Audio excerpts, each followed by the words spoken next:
Good morning, friends. On the today's lecture, we are going to start the new concept regarding administrative structure of cooperative bank. When you studied about the last 3 chapters, where we covered how to establish the cooperative society, what are the principles of it, what are the importance regarding rural development of the cooperative bank. Okay, in the second chapter we studied about the three-tier structure of a cooperative bank, where the which bank work on the grassroots level, which bank work on the district level, and which bank work at the state level. Now we have to focus on the administrative structure of a cooperative bank. Administrative structure in the sense which is work as the apex institute. For the cooperative banks, NABARD was established by the RBI in 1982. It is the apex institute for cooperative and rural development. But in this lecture, we have to focus from apex to the inferior stage. Okay, now you can see this pie chart. The cooperative credit institutes are basically divided into two categories. One is the agriculture credit institute and second one is the non-agriculture credit institute. That we are belongs to the agriculture credit institute mostly. That agricultural credit institute are further divided into two types. One is the short run credit institute and second one is the long run credit institutes. Those banks entertain the farmers for the short period. What is the period for short run finance? It's up to 18 months. Then the next stage is up to the medium term loan, where the loan is provided up to 60 months, means near about 5 years. But sometimes the farmer's need is for the long period. If he want to purchase new land, if he want to clear the old debts, apart from that, if they want to purchase the tractor, digging well, these are the need of the farmer require long term credit facility. But as the primary agriculture cooperative society, district central cooperative society and state cooperative society, these are the three-tier structure we studied. But mostly the farmer is related to PACS and DCCP, and they are not providing long term finance to the farmer, and hence there is need of the institution who provide the long term credit for the rural development. And hence in the 1927 the land development bank was established. Actually its first name was land mortgage bank, right? Now we are going to study how the short term credit institutes are further divided into three categories. One is the primary agriculture cooperative society, second is the central cooperative society, that nothing but the DCC, district central cooperative society or bank you can say, and at the state's apex level there is state cooperative bank. In the last lecture we studied about how the Maharashtra state cooperative bank operates. They have the different types of department, they have the huge history, like they cover near about 21,000 PACs under them and 31 DCC under them. Means state cooperative bank is the apex institute at the state level. Okay, now on the next slide we are going to study the structure of cooperative bank. The cooperative banking structure in India is divided into short term and long term structure. What is the actual short term structure? A state cooperative bank work at the apex level, that is at the state. The central cooperative bank work at the intermediate between the district level, and the primary cooperative credit society is the base level, means it has your taluka level. DCC worked as the mediator between PACs and SCB, right. Means SCBकडून आलेलं funding पॅक्सला देणे किंवा आलेले जे काही provisions आहेत ते pax through provide करणे, जे पॅक्स कवर करत नाही आहे ते DCCनं कवर करणे, हे जे काही काम आहे हे डिस्ट्रिक्ट सेंट्रल कोऑपरेटिव्ह बँकेला तिथं दिलेलं आहे. It is all about the structure of cooperative bank regarding short structure and it is working at the grassroot level. त्यामुळं ग्रामीण भागातील शेतकऱ्यांची जी बेसिक नीड आहे, for example if they want pre harvesting loan, if they want post harvesting loan, छोटे छोटे जे loans असतात की बाबा त्यांना पेरणीसाठी कर्ज हवं आहे, त्यांना प्री हार्वेस्टिंग लँड लेवलिंगसाठी कर्ज हवं आहे, सीडिंगसाठी कर्ज हवं आहे, तर अशा पद्धतीची गरज ही तिथं भागवली जाते. त्याचबरोबर दुसऱ्या बाजूला आपण असं म्हणतो की मीडियम टर्म लोन असतं. Medium term loan in the sense की बाबा शेजारचा एखादा ॲग्रिकल्चर प्लॉट त्यांनी प्रोडक्शनसाठी घेतला असेल तर त्याच्या रॉ मटेरियल्स मागवणे ह्याच्यासाठी त्यांना फंडिंग लागतं. इरिगेशन पर्पजसाठी कर्ज लागतं. आजकाल तुम्हाला माहीतच आहे की शेती ही पावसावर अवलंबून न राहता स्वतःचा पाण्याचा सोर्स तिथे अवेलेबल झाला पाहिजे, because agriculturist are also become the commercial now and for that they have to build up the irrigation facility in their farms like the drip irrigation or the sprinkler irrigation as per their need and for that they require basic needs ज्या काही आहेत ज्या short टर्मसाठी फार्मर्सला लागतात, कारण आजकाल त्यांनी gamble of मान्सूनवर ॲग्रिकल्चर करणं हे सोडून दिलेलं आहे. आणि मग for purpose of irrigation, for purchasing fertilisers, for purchasing pesticides they require finance. आणि मग जे काही ग्रासरूट लेवलला काम करणाऱ्या संस्था आहेत, मग त्यामध्ये प्रायमरी ॲग्रिकल्चर कोऑपरेटिव्ह सोसायटी असू दे किंवा डिस्ट्रिक्ट सेंट्रल कोऑपरेटिव्ह सोसायटी असू दे, they cater the need of that farmer and fulfil it. Whatever the need regarding agriculture is fulfilled by that particular PACS and DCC. Okay, when you go to the district level, because PACS is working at the grassroots level, it covers the village, so the members of account holders are less and the funding sources are also less, because you know the cooperative society are established with the help of mutual economic participation.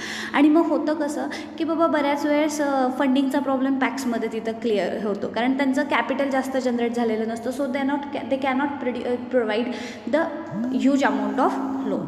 तर तो मुद्दा तिथं to fulfill the huge amount of loan need, farmer can approach towards the district central cooperative bank. It is situated at the its head office at the district level. Okay, these are the federation of the primary credit society in the district and are of two types: those having the membership of the primary society only, and the second one is those having the membership of society as well as individual only. Means the central cooperative bank are of two types. This fund of the bank consists of the share of capital deposits, loan and overdraft from the cooperative bank and joint stock. These bank provide the finance to the membership of the society within the limit of the borrowing capacity of the cooperative society. म्हणजे एक लक्षात घ्या की individual can be the member of cooperative society and the primary agriculture cooperative society also be the member of that district central cooperative bank. त्यामुळं इंडिव्हिज्युअलला ही DCC कर्ज entertain करते, त्याचबरोबर तुमच्या जिल्ह्याच्या अंतर्गत जेवढ्या काही तालुका लेवलला ज्या पॅक्स येतात त्यासुद्धा कवर करत आहे. म्हणजे इथं त्यांनाही कर्ज देणे, त्याचबरोबर जो इंडिव्हिज्युअल फार्मर त्यांना अप्रोच होणार आहे त्यांनाही कर्ज देणे. तर this is the function of district central cooperative bank. The fund of bank consist of share capital, deposits, loans, overdraft from the state cooperative banks and joint stock.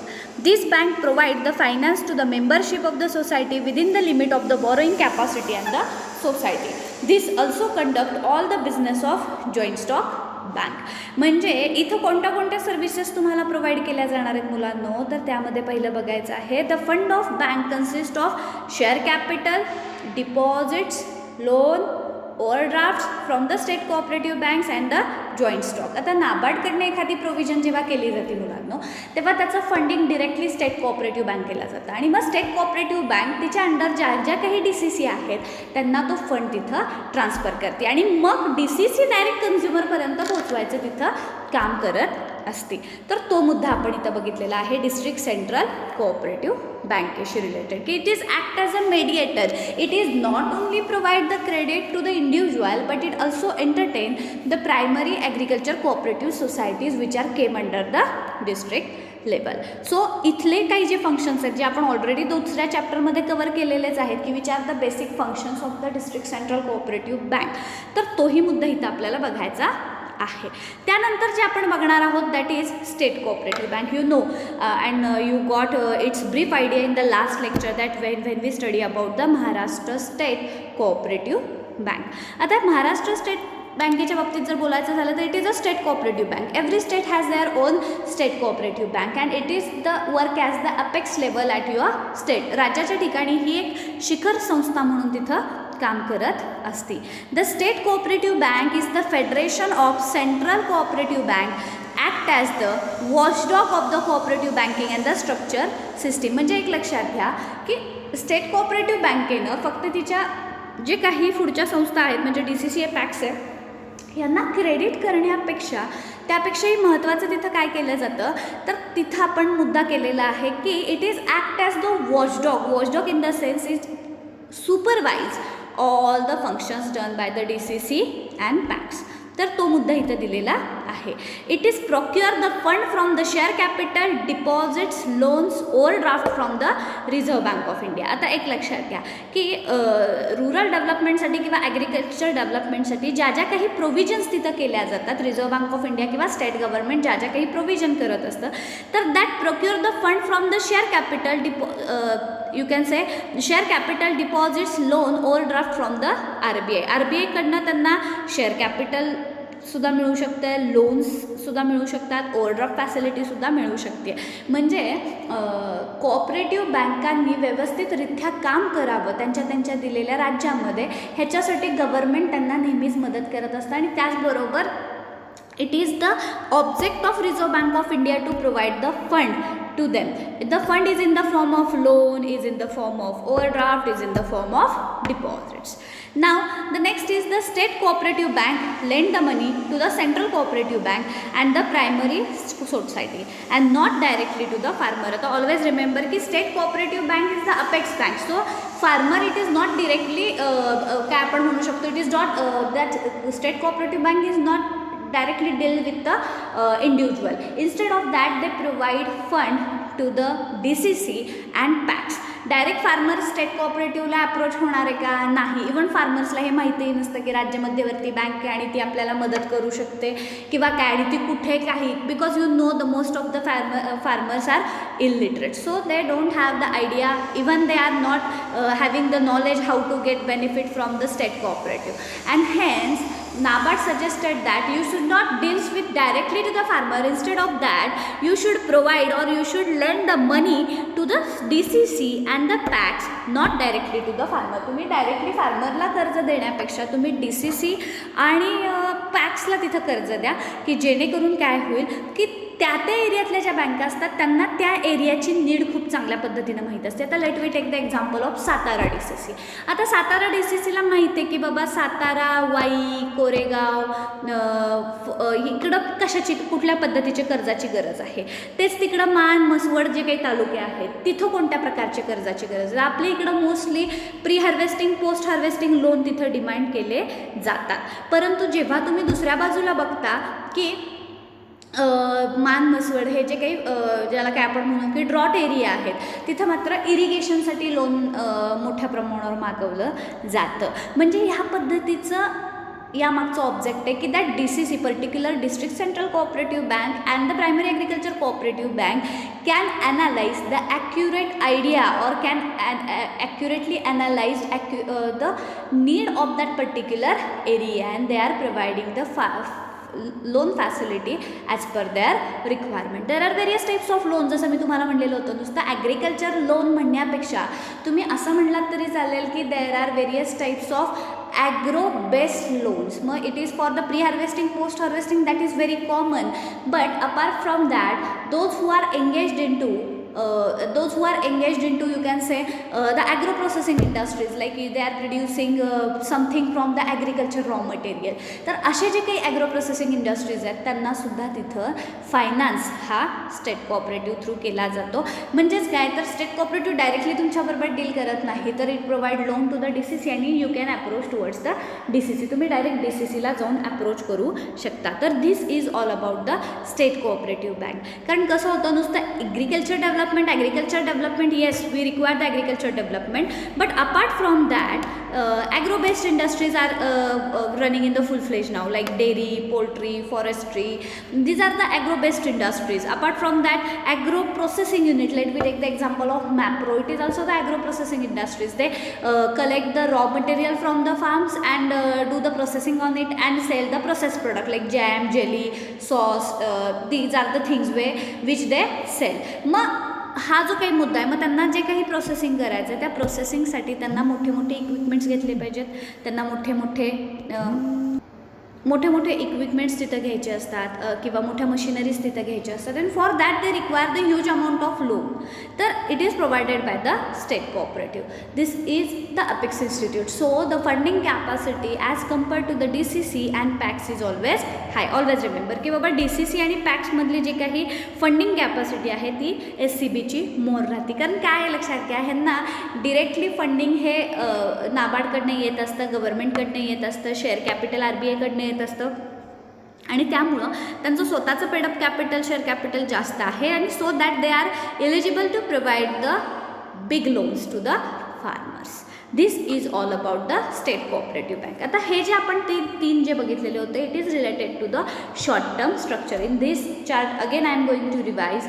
The cooperative institution is basically divided into two category. One is the agriculture credit institute, second one is the non agriculture credit institute. Agriculture credit institute is further divided into short run and long run. And in this lecture which till म्हणजे आत्तापर्यंत आपण जे काही शिकलेलो आहोत त्यामध्ये आपण बघितलेलं आहे पॅक्स, DCC आणि state cooperative bank. These are work under short term credit institutes. Okay. On the other hand there is long term credit institute. Long term credit institute म्हणजे बऱ्याच वेळेस असं होतं, लक्षात घ्या, की शॉर्ट टर्म नीड फार्मर्सची फुलफिल कशी होऊ शकते, परंतु when we think about the long term need, like if the farmer want to purchase the new land, if he want to clear the old debts, if he want to purchase tractor, if he want to dig the well in his farm, तर असे जे काही activities आहेत for that they require huge finance. Always remember. तेव्हा त्यांना काय लागतं, तर ह्यूज फायनान्स तिथं कन्सिडर केला जातो. आणि मग ह्यूज फायनान्स जेव्हा लागतो तेव्हा मग कोण देणार, आणि ह्यूज फायनान्स रिपे करायला आपल्याला पिरियडसुद्धा तसा लागतो, टेन्यूरसुद्धा तसा लागतो. मग this is all about the long term credit institutions. ज्यालाच आपण म्हणू शकतो, पूर्वीचं याचं नाव लँड मॉर्गेज बँक होतं, आत्ताचं याचं नाव state agriculture and rural development bank असंही झालेलं आहे. ह्याच्या आधी याचं भूविकास बँक ऐकलं पण असेल तुम्ही, ज्यालाच आपण लँड डेव्हलपमेंट बँक असं म्हणत होतो. याची स्थापना झाली. And the main object of land development bank is to provide long-term finance for the agriculture and rural development. So we are going to study what is the land development bank. These are the organization in a 3-tier, namely the state, central and primary, with the object to meet the long-term credit requirement. आता याचे सुद्धा 3 tier structure आहेत, परंतु हे काय करत असतात, तर हे शॉर्ट टर्म फायनान्स देत असतात. जसं आपण मगाशी बघितलं की ॲग्रिकल्चरमध्ये जे शॉर्ट रन इन्स्टिट्यूट्स होते त्यामध्ये सुद्धा 3 tier होतं, primary agriculture cooperative society, district central cooperative society and the state level cooperative society. परंतु लँड डेव्हलपमेंट बँकेचं आत्ताचंच नाव असं आहे state agriculture and rural development bank. These are also divided into 3 tier, namely the state, central and primary level, with the object to meet the long-term credit requirement of the farmer for the developmental purpose. The National Bank for Agriculture and Rural Development is supervise the land development bank. आता एक लक्षात घ्या, पूर्वी हे जे काही बँका म्हणल्या की supervision is under the Reserve Bank of India, but Reserve Bank of India तरी किती लोड घेणार रे, ती इम्पोर्ट एक्सपोर्टचं बघणार, इश्यू ऑफ करन्सी बघणार, banker act as a banker bank or the act as a bank of a government, एवढी सगळी कामं करत असताना to the control on the cooperative society is very much difficult for them, and hence on the 12th July 1982 the NABARD was established under the Shivaraman Committee, and that NABARD gives the right to supervise the cooperative sector in the economy as well as to provide the funding to the cooperative society. म्हणजे नाबार्डनं फक्त cooperative आणि rural डेव्हलपमेंटसाठीच काम करायचं, हा मुद्दा इथं त्यांनी सांगितलेला आहे. त्यामध्ये काय सांगितलं आहे बघा, these are organised of the 3 structure, namely the state, central, primary level, with the object to meet long term credit requirement of the farmer for the developmental purpose. मग लॉंग टर्म डेव्हलपमेंट कुठली असती, तर purchasing of new land, शेतकऱ्याला वाटतच असतं ना शेजारची जमीन पण आपण विकत घ्यावी, for that he require huge amount. कधी कधी बेसिक नीड अशी असते की already he took the loan from the any authority and just he have to repay it because the interest rate on the cooperative banks are very much less as compare to the other institutes. आता तुम्हाला माहीतच आहे की ग्रामीण भागामध्ये 2 प्रकारचे institutes असतात, one is the organised and second one is the unorganised. Organised sector are those sector which having the legal background, but in the rural area mostly the farmer are detained into the unorganized sector, like indigenous bankers are there, money lenders are there, or you can say uncontrolled or the non banking controlled authorities like nidhi fund, chit fund is there, and so the rate of interest of such institute are huge and it totally exploit the farmers, and hence if any farmer took the loan from the such a unorganized sector, because of the high interest rate he is in the pressure की बाबा मी आता ते कसं परत फेडू, मला परत फेडण्यासाठी काय सोर्स असू शकतो, तर ते लोन रिपे करण्यासाठी म्हणजे repayment of the bad debts you require the huge finance. तर तो तिथं त्यांनी मुद्दा सांगितलेला आहे की जर तुमचे जे आधीचे काही डेब्ट्स असतील, whether it is from the money lender or it is from the indigenous banker or the non banking controlling authorities like nidhi fund, chit fund,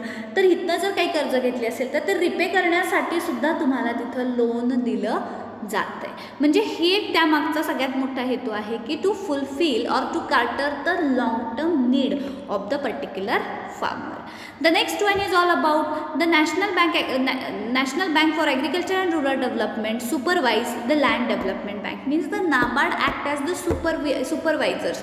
म्हणजे एक लक्षात घ्या, every land development bank or you can say every cooperative bank is working under the control of NABARD. NABARD has a right to NABARD has a right to supervise them, provide the fund to them. आता funding नुसतं करणं म्हणजे तिथं झाला असा मुद्दा नाही, हे जे काही फंडिंग केलं आहे त्याचं प्रॉपर डिस्बर्समेंट झालेली आहे का, प्रॉपर डिस्ट्रीब्युशन झालेलं आहे का, केलेल्या लोन्सची प्रॉपर रिकव्हरी झालेली आहे का, कुठले लोन बॅड डेब्ट्स म्हणून कन्सिडर झालेले आहेत, कोणत्या लोन्समुळे NPA वाढलेला आहे, हे सगळं चेक करायचा अधिकार तिथं नाबार्डला दिलेला आहे. म्हणजे NABARD is act as you can say the supervisor for the particular land development bank. मग त्याचे जे काही अपेक्स लेवलला जे काही राज्याच्या काम करणारी state agriculture and rural development bank आहे त्याच्यावर देखील सुपरवाईज करायचा अधिकार तिथं त्यांना दिलेला आहे. The next one is the sources of fund for the bank are the debentures subscribe by the both central and state government as this bank do not accept the deposits from the general public. आता land development बँकेच्या बाबतीत काय असतं की land development bank ही तुम्हाला long टर्मला कर्ज देते. मग तुम्ही म्हणत असाल की बघ मॅडम ह्यांच्याकडं पैसा येतो कुठनं, तर पहिला तर मुद्दा आहे की it was established under the guidance of Reserve Bank of India. त्यामुळं source of fund for this bank with the help of debentures subscribe by the both central and state government. म्हणजे ते त्यांचं कॅपिटल डिबेंचर्स इश्यू करून create करत असतात. मग ते state गव्हर्नमेंटसाठी असू दे किंवा ते सेंट्रल गव्हर्नमेंटसाठी असू दे. तर तो मुद्दा तिथं त्यांनी सांगितलेला आहे की this source of the fund for this bank is the debentures subscribe by the both central and state government bank. It do not accept the deposits from the general public. Always remember, you cannot open the account if you are a farmer. You cannot open the account in land development bank. कारण land development bank ही तुमच्याकडनं पैसे घेत असते, उलटं debentures issue करून they create their capital in the market, and whatever the capital is generated, it is used for providing long term finance only. Always remember, so the cost, you can say, the capacity of providing loan is always high. That this is all about the land development bank. Okay, it is working. Again, I am going to revise. It is these are the organized into three tier structure. One is the state, central and primary level with the object to meet the long term credit requirement of the farmer for the developmental purpose. The National Bank for Agriculture and Rural Development supervise the land development bank. आता हे जे काही आहे की नाबार्डची स्थापना कशासाठी केलेली आहे, नाबार्ड स्थापन होतानाच लक्षात घ्या रिझर्व्ह बँक ऑफ इंडिया आणि सेंट्रल गव्हर्नमेंटनं 50-50 कॉन्ट्रीब्युशन करून तिला कॅपिटल तिथं प्रोव्हाइड केलेलं आहे. म्हणजे त्या subsidy, it is nothing but the subsidiary of the RBI. मग तिथं RBIला काय केलेलं आहे तर तिथं फंडिंग प्रोव्हाइड केलेलं आहे. The sources of the fund for the land development bank is through of in the debentures subscribe by the both central and the state government. म्हणजे तुम्ही जे काही डिबेंचर्स इश्यू करता आहात ते बोथ सेंट्रल आणि स्टेट गव्हर्नमेंट परचेस करून त्यातनं जे काही फंड क्रिएट होतो आहे तर तो फंड ॲज अ कॅपिटल म्हणून तुम्ही तिथं यूज करू शकता. They do not accept the deposit from the general public. तर this is all about the land development bank. Okay, now we are going to start with the next structure of the cooperative bank is the urban cooperative bank. आता आत्तापर्यंत जे मी तुम्हाला cooperative banking शिकवलं त्यामध्ये तुमच्या हे लक्षात आलं असेल की madam it is for the agriculture only. फार्मर्सच फक्त राहतात का रुरल भागामध्ये तर नाही. There are very small artisans or the unorganise sectors people like street vendors, auto rickshaw driver, vegetable merchants, small artisans. तर ही पण लोक खेडेगावामध्ये राहतच असतात की. मग त्यांना तर काय कोऑपरेटिव्ह बँक्स DCC तिथं हेच करत नाही आहे, एंटरटेन करत नाही आहे. मग काय करायचं, मग त्याच्यासाठी अर्बन कोऑपरेटिव्ह बँक एस्टॅब्लिश झाली. म्हणजे this is the concept is related to the urban cooperative bank. It refers to the primary cooperative bank located in the urban and semi urban area.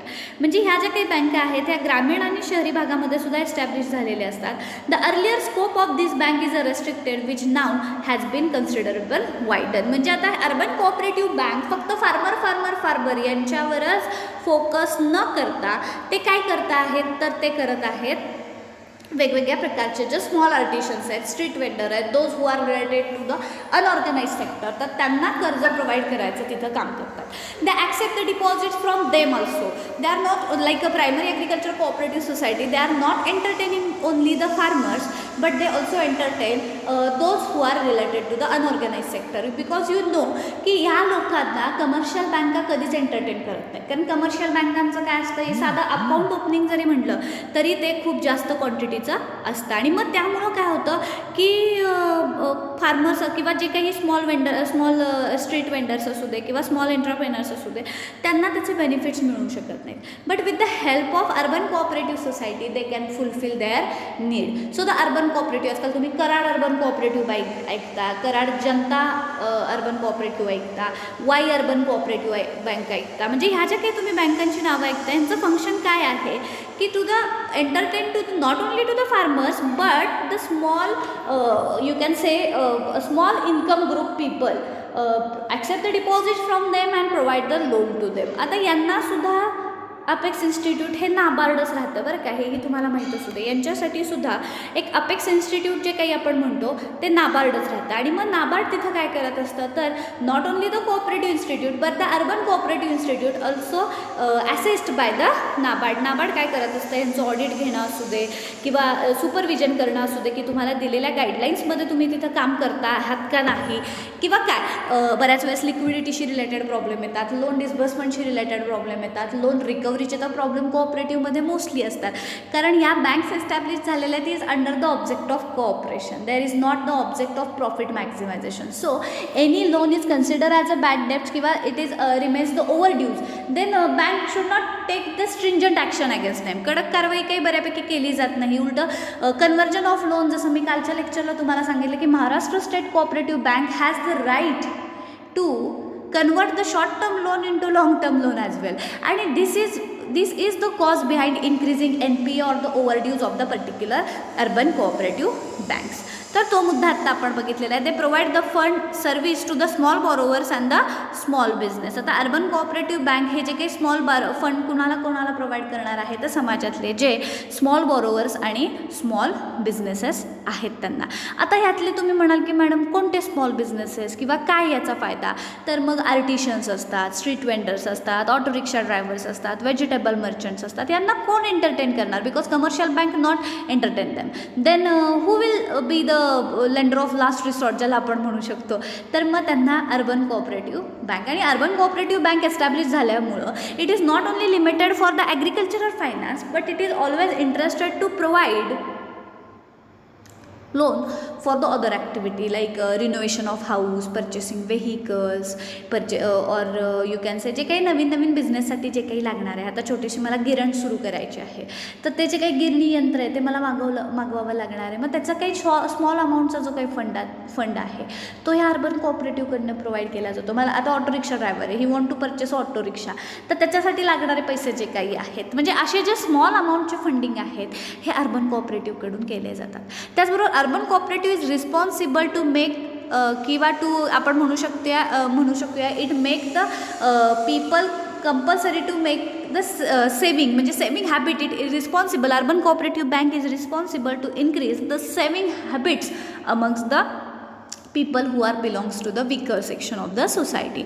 म्हणजे छोटे उद्योजक असू दे, छोटे व्यापारी असू दे, यांनी देखील काय करायचं आहे तर काहीतरी अमाऊंट सेव्ह केली पाहिजे. मग रिकरिंग डिपॉझिट्स, पिग्मी वगैरे हे शब्द तुम्ही ऐकले असतील बघा. तर such a types of RD facilities or the saving deposit schemes started by the urban cooperative bank. This is all about the urban cooperative bank. Here you have to just distinguish between how the urban cooperative bank is different from the primary agriculture cooperative society, state cooperative society and other things. It is different from each other with the help of their functions only, because you know the cooperative bank just provide the funding related to the agriculture, means they have the limitation of agriculture funding only. But when you take the example of urban cooperative, it not only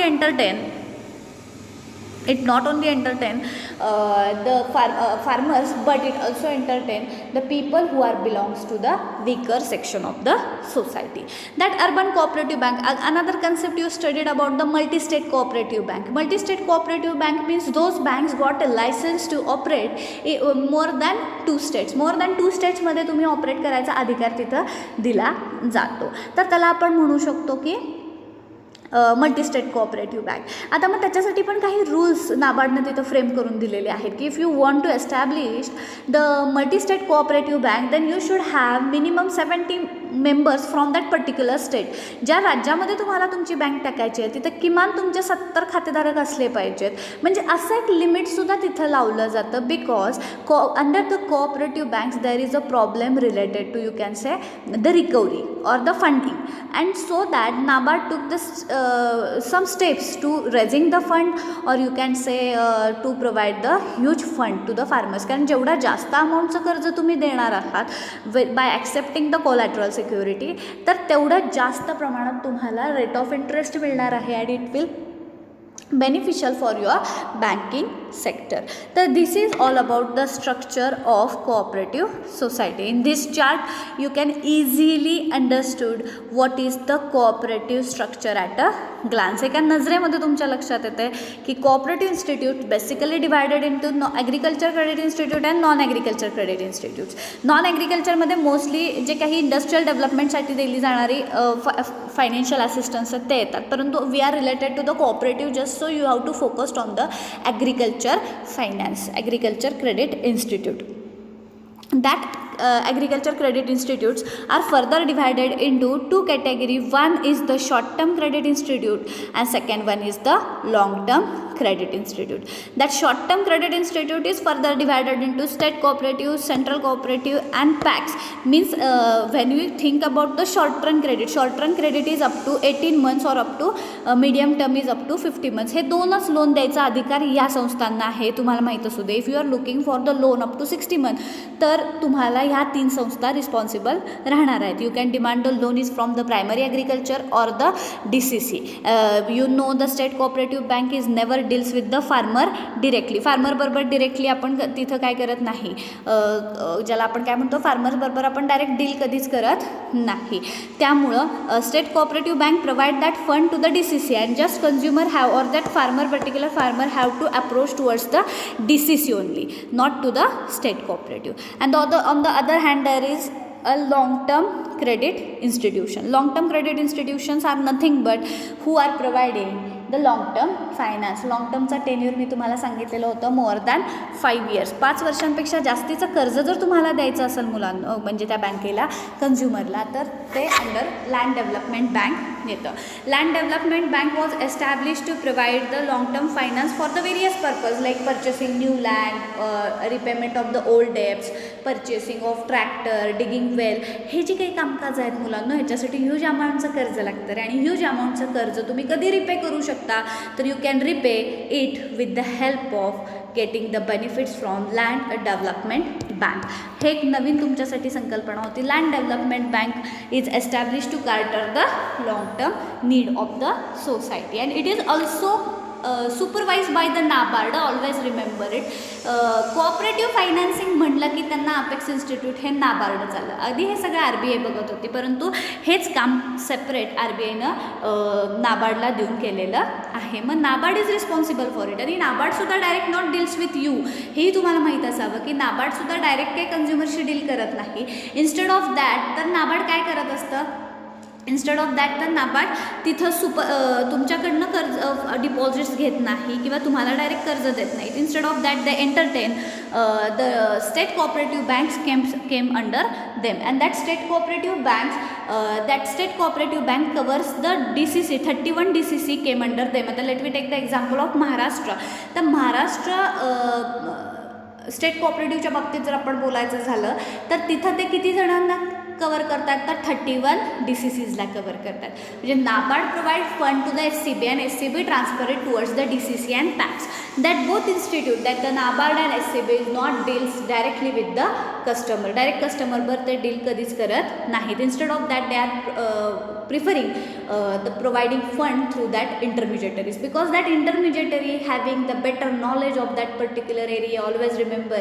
म्हणून तर regional rural बँकांसारख्या बँकासुद्धा आल्या ना रे. नाही तर काय गरज होती की प्रादेशिक बँका सुरू करायच्या किंवा DCC, कारण they know what is the actual need of their particular area and as per the need of their particular area they are providing finance and they know what is the credit worthiness of the counterparty, what is the land holding capacity. आता तुम्ही म्हणाल की madam ते land डॉक्युमेंटवरनं कळू शकतंच की त्याची land holding capacity कशी आहे, मॉर्गेज काय आहे, त्या पद्धतीनंच कर्ज दिलं पाहिजे. हो बरोबर आहे, परंतु जेव्हा तुम्ही कस्टमरला फेस टू फेस ओळखता when it is related to your area then you can supervise his loan recovery as well. आणि हेच SCBला करता येत नाही, कारण SCBच्या बाबतीत होतं कसं, SCB is situated in Mumbai and if they provide the funding to the Nagpur, how they can supervise that loan, how they can control the repayments, how they can supervise their capacity. तर तो मुद्दा त्यांनी तिथं सांगितलेला आहे. The next is the source of fund. आता land development bank तर huge amount of loan देते, मी शिकवलं तुम्हाला, किंवा लार्ज वेळेसाठी देते, the tenure is high. Then what is the source for land development bank, तर त्याच्यासाठी आणि लँड डेव्हलपमेंट बँक आहे तुमचं अकाउंट पण ओपन करून घेत नाही. मग यांच्याकडं फंडचा सोर्स काय राहिला. The source of fund for these banks are debentures subscribed by the both central and state government. This is all about the funding sources for the land development bank. And mind it guys, the land development bank is also working at the 3rd tier. The 3rd tier in the sense the state land development bank is nothing but the state agriculture and rural development bank is there, central level is there and primary level is there. म्हणजे same like the cooperative society, it is again divided into 3 tiers. And the last we studied about the urban cooperative bank. Urban cooperative bank is established to provide the funding not only to the farmers but you can say the people who are related to the weaker section of the society who are belongs to the unorganized sector of the economy. म्हणजे आता हे unorganised म्हणजेच कुठले तर मग रिक्षावाले किंवा भाजी मंडई ज्यालाच आपण म्हणतो auto rickshaw driver vegetable merchants की त्यांनाही लोनची गरज असती रे आणि ती लोन कॅटर करायची जी काही रिस्पॉन्सिबिलिटी आहे ती अर्बन कोऑपरेटिव्हची आणि अर्बन कोऑपरेटिव्हला फंडिंगचा प्रॉब्लेम येत नाही because they are generating fund from yours only. You can open the saving account into it, you can put the deposits into it, saving deposits into it, fixed deposit into it, and it also increase the saving habits amongst the persons. त्यामुळे इथं फंडिंगचा problem येत नाही. कस्टमरनं जे काही पैसे save केलेले आहेत त्याच प्रमाणात त्यांना तिथं लोनसुद्धा तिथं प्रोव्हाइड केलं जातं आहे. तर it is the urban cooperative bank which we related. This is all about the cooperative structure we studied about it. Okay, you can note down the notes from this slide only. Here I explain each and every content briefly, so just you have to note down that notes in your notebook. That is our second content of the chapter number 4. The remaining part will be covered very much soon, but till then you have to write down these notes with the help of that pie chart only. हा जो काही pie chart दिलेला आहे with the help of that pie chart you have to make sure that how the cooperative institutions are working together. Thank you so much.